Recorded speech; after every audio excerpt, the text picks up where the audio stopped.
transformation isn't beautiful. It's not magical. It's not inspiring like they show in the movies. It's messy, lonely, brutal. You're not just changing habits. You're burying pieces of who you've always been. And that hurts. Because even when you're chasing a new version of yourself, you're still attached to the old one. To routines that sabotaged you, but felt familiar. To identities that limited you, but gave you comfort. Breaking from that is like tearing off living skin.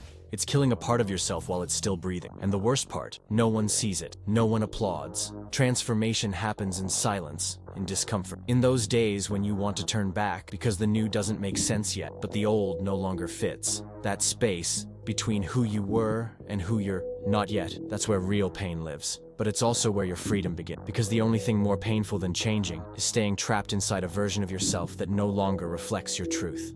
You feel pain and assume you're doing something wrong, that maybe this change isn't for you, that if you were on the right path, it would feel easier, but it wouldn't. Because pain isn't a sign of mistake, it's proof of depth. You used to live on the surface, with easy answers, predictable routines, familiar problems. Now, you're diving deep, touching old wounds, challenging beliefs you never thought to question. And that hurts, because real growth demands confrontation. It makes you face who you were, who you're afraid to become, and who you need to be. The surface feels safe, because survival is easy there. But depth demands more. It demands your attention, your intention, your truth. And that's why it hurts. Because you're not just improving, you're rebuilding. And every rebuild starts with a demolition. The pain you're feeling isn't punishment, it's proof. Proof that, for the first time, you're finally taking yourself seriously. The old you won't leave quietly. He'll scream, he'll sabotage you, he'll disguise himself as comfort, as logic, as fatigue. He'll whisper, "You've done enough, you can ease up just a little. No one's watching anyway." And if you're not sharp, you'll give in. You'll slip back into the cycle, because your old self knows every emotional shortcut. He knows exactly how to talk you out of your growth. But now, you have a choice. And it repeats every single day. Kill the old you, in silence. Not once, but constantly. Each morning you act differently. Each decision that breaks the old pattern. Each step that takes you closer to who you're meant to be. It's war. Internal, invisible, lonely, and no one will clap for it. But this is the confrontation. This daily resistance to your past self that transforms you into a man who no longer backs down. The pain of resisting the old you is the price of the freedom. The new you will live.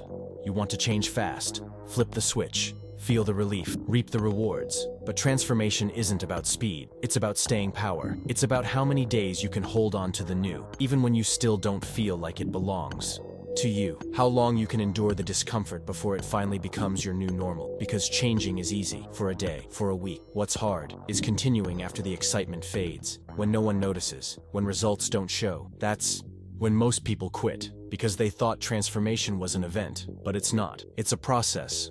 Slow, repetitive, draining. You have to hold the right kind of pain long enough for it to become power, until what feels like effort today turns into instinct. It's not about changing everything at once. It's about refusing to go back long enough for the new to take root. And that takes courage, because until you fully become this new man, you'll still be tempted by the comfort of who you used to be. But if you hold the line, you'll realize the initial struggle was the fairest price you ever paid. He tried to change, but it wasn't pretty. He lost friends, lost relationships, lost his status. And for a while, it felt like he was even losing himself. Because no one understands when you decide to truly transform. They say you're acting different, that you've changed, that you're pulling away. But what they don't see is that you're fighting every single day not to become who you used to be, not to shrink back into what no longer fits. He was judged, criticized, mocked, but he kept going, alone, afraid, unsure if it would ever make sense. And then, it did. Because somewhere deep in the pain, he started building something that could no longer be ignored. The version of himself he always knew was possible. It just needed courage to be born. Today, he doesn't just have recognition. He has peace, because he knows he beat the hardest part, leaving behind who he was to become who he was meant to be. And that pain, he now knows. It was the most honest price he ever paid, because what was born after, no one can ever take away. Grab a piece of paper right now and write, who do I no longer want to be? Write it raw, write it real. Describe the man you're ready to bury, the one who sabotages himself, who runs, who delays, who settles for less than he deserves. Now write down what that man used to do every day. What habits kept that version of you alive? Those actions, they need to die today. Because transformation isn't magic, it's execution. And there's only one way to break free from who you were. Stop feeding the behaviors that kept him alive. Will it hurt? Yes. Because as much as you hate that old version of yourself, he still represents something familiar, something safe. But remember this, nothing hurts more than living trapped in a version of you that's already expired. You don't need that anymore. What you need is a decision. Bury what no longer serves you, and feel the weight lift as freedom rises the moment you finally take yourself seriously.